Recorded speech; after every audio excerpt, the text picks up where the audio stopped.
Israel যুক্তরাষ্ট্রের হামলায় প্রাণ হারানোর আগেই ক্ষমতা হস্তান্তরের একটি পরিকল্পনা রেখে গেছেন সদ্য প্রয়াত ইরানের সর্বোচ্চ নেতা আয়াতুল্লাহ আলী খামেনি। গত বছরের জুনে ইসরায়েলের সঙ্গে ১২ দিনের যুদ্ধে আত্মগোপনে থাকার সময় খামেনি সম্ভাব্য ৩ উত্তরসূরির নাম নির্ধারণ করেছিলেন বলে একাধিক জ্যেষ্ঠ কর্মকর্তা জানিয়েছেন। তারা হলেন বিচার বিভাগের প্রধান গোলাম হোসেন মোহসেনি এজেই, খামেনির দপ্তর প্রধান আলী আজগর হেজাজি, সংস্কারপন্থী ধারার ধর্মীয় নেতা ও রুহুল্লাহ খোমিনির নাতি হাসান খোমিনি। এছাড়া আলী খামেনির ছেলে মোজতবা খামেনির নামও বিভিন্ন মহলে আলোচিত হলেও ইরানের সংবিধানে বংশানুক্রমিক নেতৃত্বের বিধান নেই। হামলার আগে খামেনি জাতীয় নিরাপত্তা পরিষদের প্রধান আলী লারিজানিকে দেশ পরিচালনার অন্তর্বর্তী ব্যবস্থার দায়িত্ব অর্পণ করেছিলেন বলে জানা গেছে। এছাড়াও খামেনি যুদ্ধকালীন পরিস্থিতিতে সিদ্ধান্ত নেয়ার জন্য একটি ছোট রাজনৈতিক ও সামরিক মহলকে ক্ষমতা দিয়েছিলেন। সেই সম্ভাব্য নেতৃত্ব কাঠামোর বিভিন্ন স্তরে ছিলেন আলী আজগর হেজাজি, পার্লামেন্টের স্পিকার ও সাবেক বিপ্লবী গার্ড কমান্ডার মোহাম্মদ বাকের গালিবাফ, সাবেক গার্ড প্রধান ইয়াহিয়া রহিম সাফাভি। তবে শনিবার রাত পর্যন্ত স্পষ্ট হয়নি বর্তমানে কার্যকর নেতৃত্ব কার হাতে রয়েছে।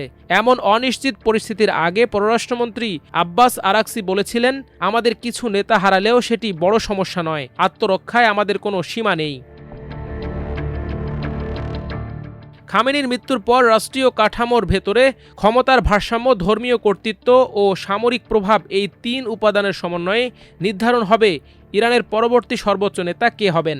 বিশ্লেষকদের মতে অ্যাসেম্বলি অব এক্সপার্ট বা বিশেষজ্ঞ পরিষদের দ্রুত বৈঠক ডাকা হলে স্বল্প সময়ের মধ্যেই নতুন সর্বোচ্চ নেতা নির্বাচনের ঘোষণা আসতে পারে।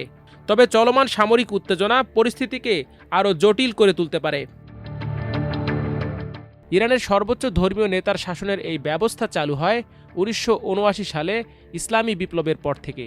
ওই বিপ্লবের মাধ্যমে ইরানে রেজা শাহ পাহলভীর রাজতন্ত্রকে উৎখাত করা হয়।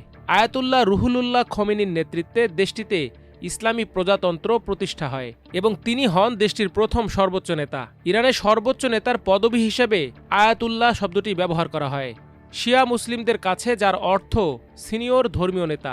দেশটির সংবিধান অনুযায়ী প্রেসিডেন্ট ও পার্লামেন্টের ওপরে সর্বোচ্চ ধর্মীয় নেতাকে নিরঙ্কুশ ক্ষমতা দেওয়া হয়। ৮৮ সদস্যের আলেমদের নিয়ে গঠিত অ্যাসেম্বলি অব এক্সপার্টস আনুষ্ঠানিকভাবে এই নেতা নির্বাচন করে।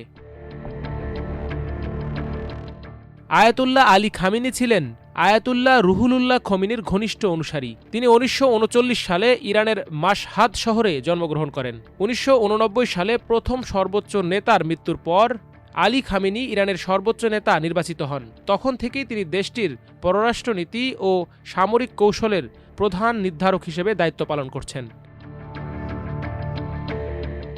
খামেনি আঞ্চলিক কৌশলে এক্সিস অব রেজিস্ট্যান্স নামে পরিচিত জোটের মাধ্যমে লেবানন থেকে সিরিয়া, ইরাক, ইয়ামেন পর্যন্ত রাজনৈতিক ও সামরিক প্রভাব বিস্তার করেন।